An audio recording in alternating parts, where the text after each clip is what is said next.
Hello and welcome again to Microeconomics.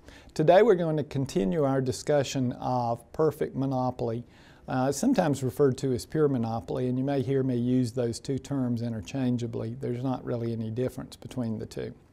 One of the things we discovered last time was that perfect monopoly is very different from perfect competition, primarily on the revenue side, because in perfect monopoly we have a single producer of a good or service for which are no ready substitutes.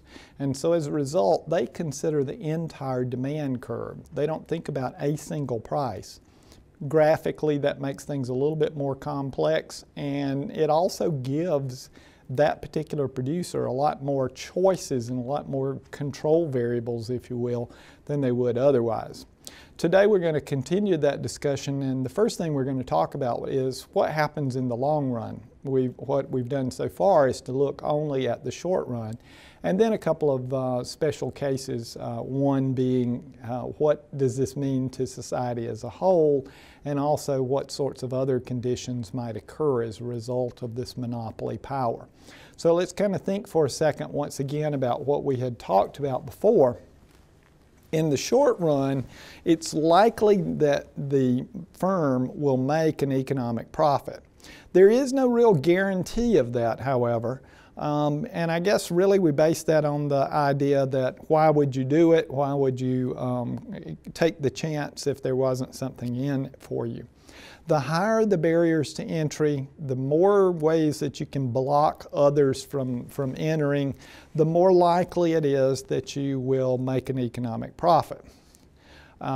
In the short run, it's also possible for you to erase a loss or to increase your profit by adjusting the scale of the firm or leaving the market if you need to, things of that sort.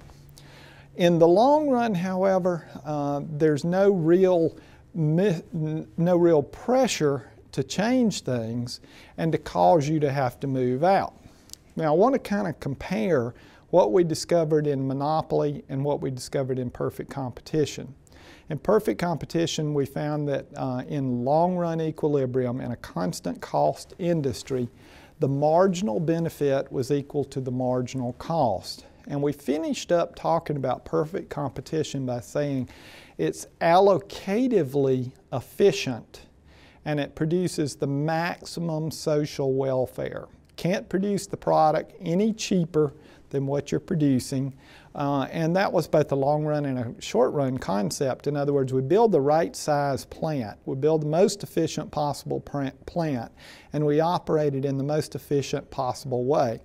And we also talked about that the result of that was we generated consumer surplus, where consumer surplus is a satisfaction, a level of enjoyment over and above what the consumer was willing to pay or had to pay for the product. We could tell that from what they were willing to pay, and there was a difference between what they were willing to pay and what they ended up having to pay. Monopoly, on the other hand, the marginal benefit is greater than the marginal cost. In monopoly, they actually restrict their output level below what would be the maximum social welfare. If you'll think back to the curves that we were looking at before, they were never operating at the minimum of their average total cost curve. And the same thing would be true in the long run. If we looked at the long run average cost curve, again, they would not build the most efficient size plant, and they wouldn't operate it in the most efficient possible way. The result is that there's a smaller consumer surplus. Since they produce less of the product and they charge a higher price, they reduce consumer surplus. Some of that goes to economic profit. And from a strictly theoretical standpoint, it's hard to argue that that's theoretically an inefficiency. That is, if they convert consumer surplus into an economic profit, you could argue that the economic profit gets distributed to the owners, and while it may be a redistribution, it's not a loss. However, what we're going to see in just a second is they actually create what is known as a deadweight loss. There's some of the consumer surplus which goes away and does not become a part of the economic profit. and thus it actually introduces an allocative inefficiency. To put it in a little easier terminology, they're inefficient, they waste resources, and they do that because they're not operating efficiently and they're not reallocating efficiently. Let's look and see if we can get this concept of deadweight loss. If we had a perfectly competitive firm, it would operate at the price that we have marked here as P sub C. And what it would do is produce the amount here where you see that's Q sub C, so they would produce P sub C times Q sub C, that total amount of revenue. The area, the triangle that is bordered by PC, C, and A, that triangle at the top that's multicolored, has 3 different sections to it, would be the consumer surplus. And the area down below that, the square down below it that's bordered by P sub C, C to Q sub C, would be the producer surplus. And so this was the model that we saw before. Now the result of having the monopolist in the market raises the price from P sub C to M sub C. And so now the consumer surplus at this point is from the point mark P sub M out to M and up to A. So it's the little blue square at the top. So the consumer surplus has gone from the little triangle up at the top, the little blue triangle up at the top. The triangle has gone from the bigger triangle, which is in 3 different colors, to the smaller triangle, which is up at the top, the little blue triangle. The little square there that's P sub M to B to P sub C, that kind of a brownish colored one, that is now economic profit.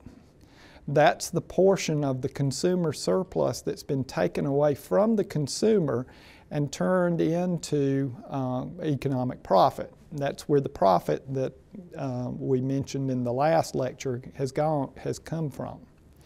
But notice there's another section over there, kind of a purplish color, kind of a lighter reddish purplish color, that's bordered by M, B, C. There's a triangle over there. That is actually lost. That is called deadweight loss. It's consumer surplus, it's enjoyment that consumers would have gotten if they had had a purely competitive market, but now no one gets. And it's an exemplary of the fact that we have wasted resources. We have resources that are not being utilized properly and are actually being wasted. So from a social standpoint, monopoly is actually costly. It actually causes us to produce at higher prices. It causes us to waste resources. It causes us to produce less goods and services. It could be lower if we could go to a perfectly competitive market by lowering price and lowering average cost and enjoying the economies of scale. But there's nothing within the economy that would force a monopolist to do away with that. It's almost impossible to actually measure what that is. The larger the monopoly position is, the stronger the monopoly position is, the more waste there would be. And in fact, there's good reason to believe that what actually happens in monopolies is they undertake a sort of behavior which economists refer to as rent seeking, which means they actually spend resources trying to influence public policy in order to enhance this inefficiency or guarantee this inefficiency. They're also slow to adopt new technologies, reluctant to develop new products, and not very innovative. As long as you're making good money, why would you do any of those things? Why would you adopt new technologies? Why would you adopt a new product or produce a new product which would do away with the product that you already produced that you're making lots of money with? And so as a result, we end up with a lethargic sort of industry which has no desire, no motivation, and no reason to want to move forward and produce new and better and more efficient products. Now, the other thing that we see in monopoly situations is price discrimination. Price discrimination is charging different prices to different groups of consumers where there's no, that should read, cost difference between the two. So it's not enough that you charge two different prices, but there has to be a cost difference between them. It only can occur if you have a downward sloping demand curve and you have at least two groups of consumers with differing elasticities of demand. And you're in a position to charge them different prices and prevent them from reselling from one group to the other. So it requires a downward sloping demand curve. A perfect competitor can't do it because they have no control over price. A monopolist that only has one group of consumers can't do it because they don't have differing price elasticities. And you have to find some way to sort them and keep them apart from one another and prevent them from reselling the product from one group to the other. Typically what happens, we'll take the two group example because it's the easiest one to see. You have one group, Group A, which is less elastic demand, and one group, Group B, has more elastic demand. And what you do essentially is divide them into two markets, and in each market charge the price such that marginal revenue equals marginal cost. Marginal revenue equals marginal cost, which means you're going to get two different prices. So here we have two different groups. Group A is not very price sensitive. Group B is very price sensitive. So in Group A, we charge a price of $3. That's the point where marginal revenue equals marginal cost, and then we go up to the demand curve and we charge a price of $3. In Group B, since they're sensitive to price differences, we charge them $1.50. In both cases, our cost are $1. Obviously, we enjoy selling to Group A more than we do to Group B.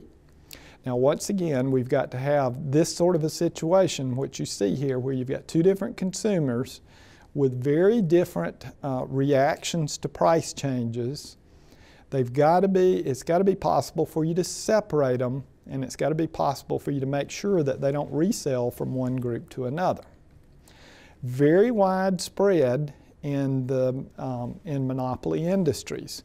And here are some examples. In airline travel, we have business people who have less elastic demand curves, and so we charge them higher prices. That is, they need to get somewhere right now. They're passing the cost on, so they're less responsive. On the other hand, people that are going on vacation are much more responsive. They decide whether to go or not based on what the airline tickets are. They have more flexibility of time and so forth, and so we give them discount fares or make them stay over the weekend or something of that sort. In movie theaters, children's tickets are cheaper and adults' tickets are more expensive because of the difference in elasticity between them. There's no difference in terms of the cost of producing the movie for the children or the adults. There's just a difference in their reaction to prices. In amusement parks, we oftentimes charge out-of-towners more than we do in-towners, or we give discounts to in-town people because they're less elastic or less price sensitive. Again, this is illegal in this country, but it's very widely practiced. Now, there's a great irony here in that there is a thing called perfect price discrimination. Perfect price discrimination is the monopolist's dream, and in perfect price discrimination, we charge each and every consumer exactly what they're willing to pay. So essentially what we do is we divide each and every consumer into their own individual market. Very widely practiced in certain parts of the world in which you dicker on each and every price. The irony here is that under perfect price discrimination, it's actually allocatively efficient because there's no deadweight loss. Since we charge each and every person exactly what they're willing to pay. Notice that now, unlike what we had a second ago, we now convert that entire area that was consumer surplus into profit. And from a theoretical standpoint, that's actually efficient. That is, we converted all of that consumer surplus with no loss, no deadweight loss, and so as a result, that's actually allocatively efficient. This will entice a monopolist to produce the maximum amount of goods and services. This will entice a monopolist to produce at the bottom of his average total cost curve, and from society's standpoint is actually a very efficient way of doing things. Probably not so if you happen to be the consumer who's getting charged an entirely different price from everybody else in the market, especially if your price is a little higher than everybody else's. Well, we've seen an entirely different sort of market structure, that is a market structure in which this producer actually has complete and total control of what happens in his market. Now, both of the two types that we've seen are the least likely to occur. Perfect competition is the least likely to occur, and perfect monopoly, especially in the United States, is not a very frequently occurring condition, although it may be so in a local market. From a long-run standpoint, neither one of them occur for very long periods of time. What we're going to go on to next is the two types that we see most frequently, and they're the ones that almost all markets actually are. Now, we're going to find that in both cases they're going to have a little bit of each of the two that we've already seen. So we've kind of seen the benchmarks, and now what we'll do is see the reality. But that's a story for next time, and we'll see you next time.